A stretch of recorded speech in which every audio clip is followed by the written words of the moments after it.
नमस्कार, आप सबका स्वागत है न्यूज फ्रेम के बिहार झारखंड के बुलेटिन में। मैं हूं आस्का पटेल। न्यूज फ्रेम का आगाज हुआ है आपकी आवाज को बुलंद करने के लिए, अन्याय के खिलाफ आवाज उठाने के लिए और हुक्मरानों तक आपकी आवाज पहुंचाने के लिए। तो चलिए शुरुआत करते हैं आज की खबरों से। झारखंड के मुख्यमंत्री हेमंत सोरेन 12 दिन के विदेश दौरे के बाद रांची लौट आए हैं। दौरे का मकसद था राज्य में निवेश और औद्योगिक विकास को बढ़ावा देना। मुख्यमंत्री के साथ 9 सदस्य उच्च स्तरीय प्रतिनिधिमंडल भी था। अब देखना होगा कि इस विदेश यात्रा के क्या ठोस नतीजे सामने आते हैं और झारखंड को इससे कितना फायदा मिलता है। रांची से रूपम की रिपोर्ट।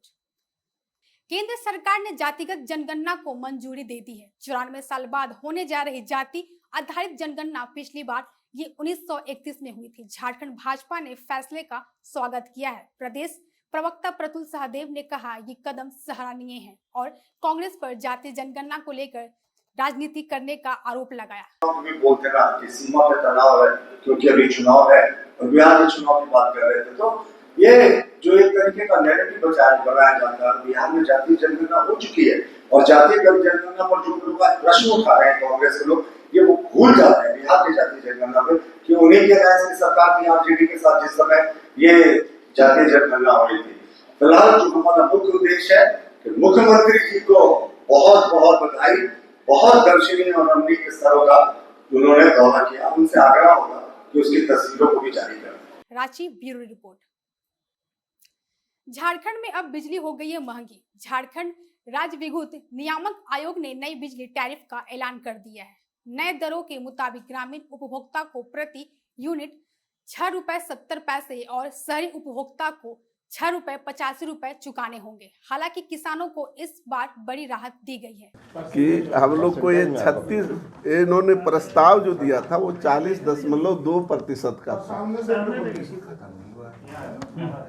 40.2% का बढ़ोतरी का प्रस्ताव था, जिसको हमने विचारों उपरांत 6.34% बढ़ोतरी ओवरऑल किए हैं। ओवरऑल मैं इसलिए बोल रहा हूँ कि हर टैरिफ में थोड़ा थोड़ा अंतर है।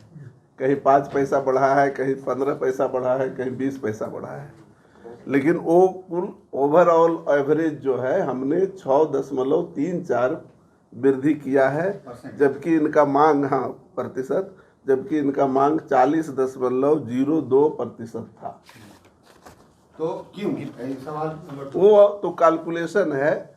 इन्होंने जो मांग जितना करते हैं उस पर हमारे पास जितने डॉक्यूमेंट्स आते हैं और जितने उसका एक्सपेंडिचर का हमारे पास जो डाटा जिसको हम कंफर्म पाते हैं उसके अनुसार से उसको हम लोग कैलकुलेट करते हैं। उनको और क्या क्या सजेशंस दिया? सजेशन ऐसे नट सेल में तो सजेशन दिया गया है कि इसके अनुरूप पहले ऐसे वो मीटरिंग का जो सॉफ्टवेयर है उसमें बदलाव कर लें। रांची से रूपम की रिपोर्ट। बोकारो के चास मुफसिल थाना क्षेत्र में कुम्हरी कालीबाड़ी के पास कोयला और बालू माफिया बेधड़क अवैध धंधा चला रहा है, जबकि थाना और पुलिस प्रशासन पूरी तरह मौन और निष्क्रिय है। सरकारी राजस्व की हानि हो रही है, लेकिन कार्रवाई नाम मात्र की होती है। माफिया निडर होकर कानून की धज्जियां उड़ा रहे हैं और पुलिस की भूमिका पर सवाल उठा रहे हैं। सबसे बड़ा सवाल, आखिर इन अवैध कारोबारों के पीछे कौन है जिम्मेदार? का आतंकी हमला हमारे देश पे हो रहा है और ये पहली घटना नहीं है। ऐसी बहुत सारी घटनाएं होते जा रही हैं एक के बाद एक। और अब जब प्रधानमंत्री जी का बयान आता है कि वो खुली छूट दे रहे हैं, तो क्या इसका क्या संकेत है? सही साफ साफ शब्दों में उनको कहना पड़ेगा। बार बार पब्लिक को कि हम पानी बंद कर दे रहे हैं, तो फिर अब सेना को खुली छूट दे रहे हैं, तो विधिवत ये जो हमको वॉर में जाना चाहिए, क्या सेना को अनुमति दे रहे हैं वॉर के लिए? तो वॉर के लिए चलिए तैयारी कीजिए, हम लोग तो सब उनके साथ हैं। तो वो पीछे ये बीच वाला मतलब डबल मीनिंग वाला बात क्यों बोलना? ये कि सेना को छूट मिली है, किस चीज़ की छूट मिली है? सेना को किस चीज़ की छूट मिली है? सेना उस वक्त वहाँ पे क्यों नहीं थी? जब इतने पर्यटक थे वहाँ पहलगांव में, तो सेना क्या कर रही थी? फोर्सेस क्यों नहीं था वहाँ पर? और आज अब सेना को छूट दे रहे हैं, किस चीज के लिए छूट दे रहे हैं हम लोग जानना चाहते हैं। बोकारो से चंदन सिंह की रिपोर्ट। पेटरवाड़ गागी बाजार के मठ टोला में छापेमारी कर 273 बोतल विदेशी शराब और 141 बोतल बियर बरामद की गई है। कार्रवाई के दौरान सूरज कुमार प्रसाद को मौके से गिरफ्तार भी किया गया। बेरमो से चंदन सिंह की रिपोर्ट।